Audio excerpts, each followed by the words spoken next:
Hello everybody, it is Calxiyn here, and if you guys enjoyed this video, remember that you guys should become patrons over on Patreon if you guys want to support the channel, but if you guys just want to get notified about new videos, you guys should subscribe.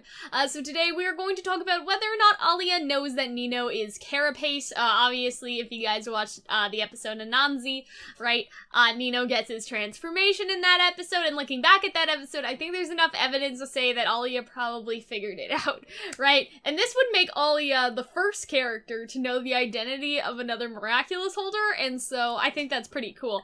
Not including Marinette, because obviously, like, she gave it to them, so she knows. And I guess maybe Natalie knows Hawkmoth is Gabriel? Possibly, I guess? I don't know. But anyway, in terms of, like, I don't want to say the important characters, obviously the villains are important, but you guys understand what I'm saying, right? Alya would be the first sort of classmate, right? Somebody in their friend group to know that one of them has had a Miraculous before. And I think, like, some important evidence is as follows. So, like, within the episode, like, Alya has this reaction in Nino's speech patterns, like, he basically says, like, got it, dude, I mean Ladybug, and, like, her face is, like, pretty neutral, and then it goes like this, like, she kind of like, right away, dude, I mean Ladybug, and then she squints like she's suspicious, you know what I mean? I'm not doing the face that well, but you guys understand what I'm saying, right? Like, that is sort of the expression that she has. She's like, what? Like, excuse me, you know what I mean? If you guys watch the episode, you'll see it, right?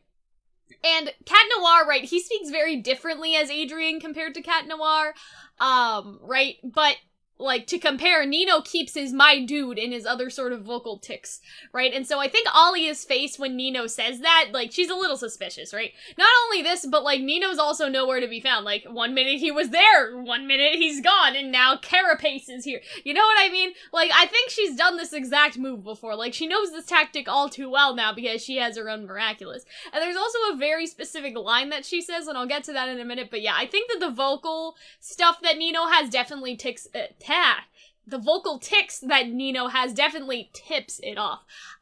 So, in a very specific line in that episode, she says, I'm fine, I saw that you tried to save me, actually, no, I didn't do much, it's not like I'm a superhero or anything, right? Like, Nino's not very good at this whole lying to Alya thing, and she says, I know perfectly well what you're like, right? I feel like that's kind of, that line implies that Alya knows it was Nino. Like, first it's the evidence from before, but Nino isn't very, like, ha ha ha, it's not like I'm a superhero. Like, no, like, you know what I mean? Like, she's not stupid. Like, she clearly figured it out, I think. How Nino acts as himself and Nino acts as Carapace isn't that different. Like, he's just doing a bad job of lying to her, right? And that's why, like, I think that's why she says, like, she knows perfectly well what he's like. She's pretty much saying, hey, I know what you're like. I know what you did. Don't try to pull a fast one on me, right? And I'm talking about this because I think this concept is sort of, like, extremely interesting when it comes to the sort of main concept of the rest of the show, right? Like, Nino doesn't act much different when he's Carapace than he does as Nino. Whereas we know, like, one of the show writers, I think, said before, like, Ladybug and Cat Noir are, like, two different characters compared to Adrienne and Marinette. Obviously, that's a little more hyperbole, but they said that I think that's why in the most recent episode, Sandboy, they had different nightmares while transformed. They sort of take on this different persona, and both personas make up themselves, right? They're both a part of themselves, but they still have those two different personas. Like, Marinette's a bit more shy, a bit more clumsy, right? She has this very much this inner creativity when she's Marinette too. Like, she sketches the hat, she makes the I guess I don't want to say the fashion costumes, that's not the right word, like, you know, she made like the hat for Adrienne and all that, like the fashion pieces or whatever.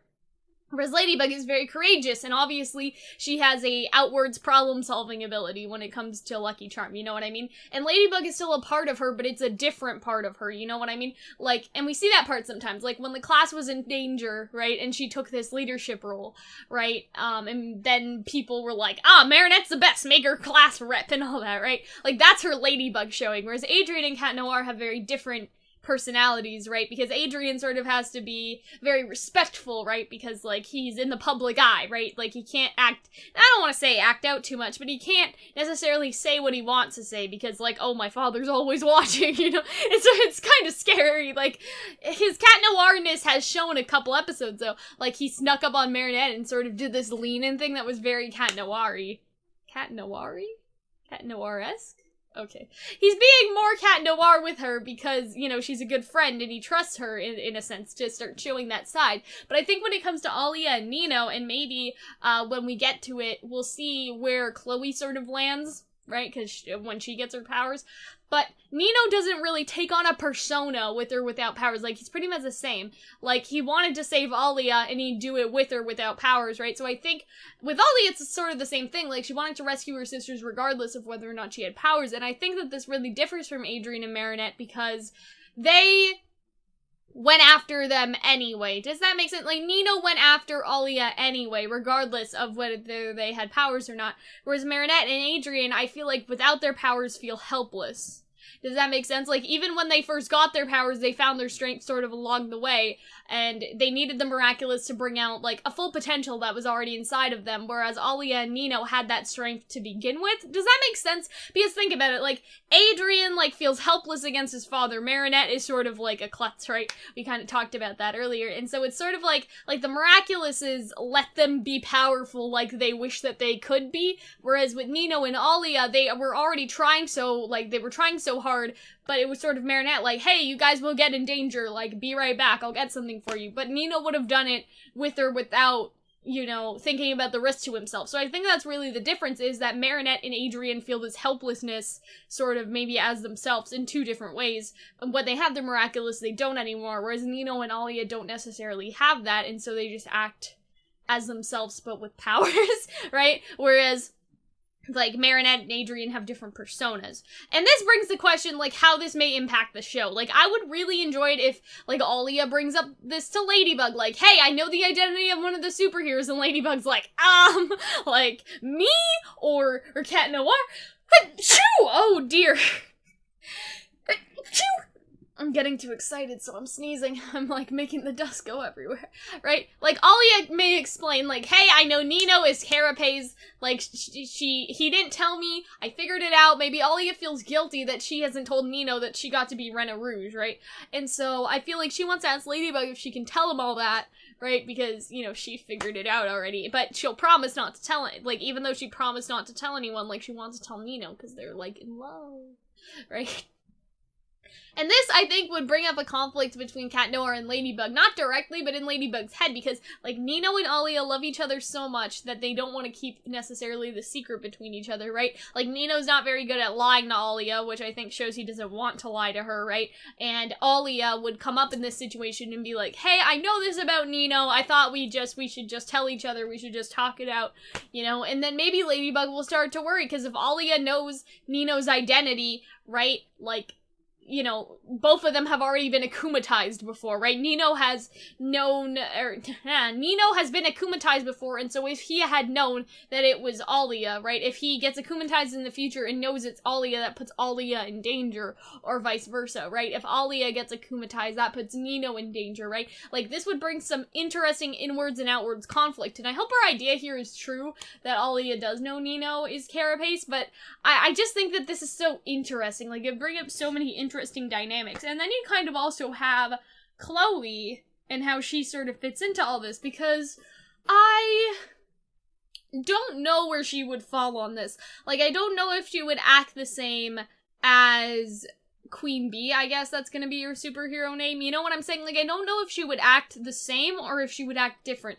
Like, because if you think about it, right, if Alya and Nino act the same and, like, Adrienne and Marinette act different, they have a persona, like, Chloe is sort of, I don't want to say a wild card, but she's sort of like, she could go either side, like, it's already uneven, so she could go, like, either way, you know what I'm saying? And so, actually, I guess it's not uneven, because of Hawkmoth, right?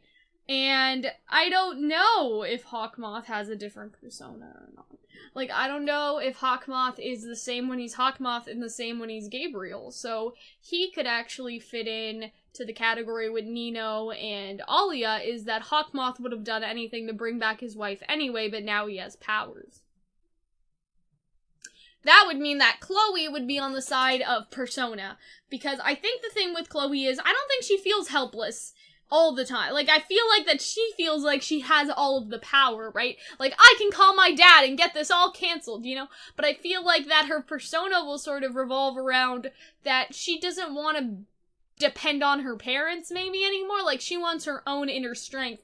And so far, she's just been depending on her mom and her dad and all that stuff. So that's interesting. I didn't even think about Hawkmoth, because I guess it is even, because it's the four, right? It's the butterfly, turtle, bee, fox, and then in the middle, right, it's Cat, Noir, and Ladybug, so it is even. So I wonder if, like, that is how it is that Hawkmoth is more on the side where he doesn't need a persona, whereas Chloe will. And also, I think the other reason why Chloe may need more of a persona is she's kind of mean.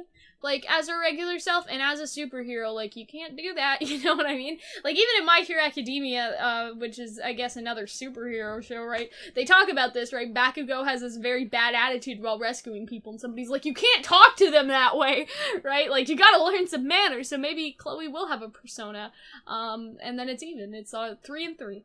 Cool. Okay, so that's it. I hope you guys enjoyed this video. If you guys did, remember that you guys should consider supporting us on Patreon. But if you like these videos, you guys should subscribe and hang out and all that stuff. And I will see you later. Bye.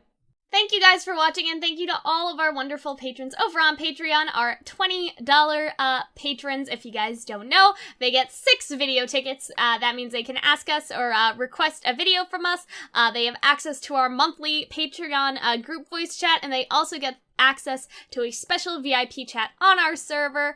Our $10 patrons get week in advance early access plus, which means they'll see videos more in a week in advance. After they're done, they get 3 video tickets, and for our $5 patrons, they get a week in advance early access, so 7 days early. And of course, our $1 patrons have their name featured in our videos, and they have access to our Discord server. So again, I hope you guys enjoyed, and I hope to see you guys join in the Discord server soon. Bye, guys.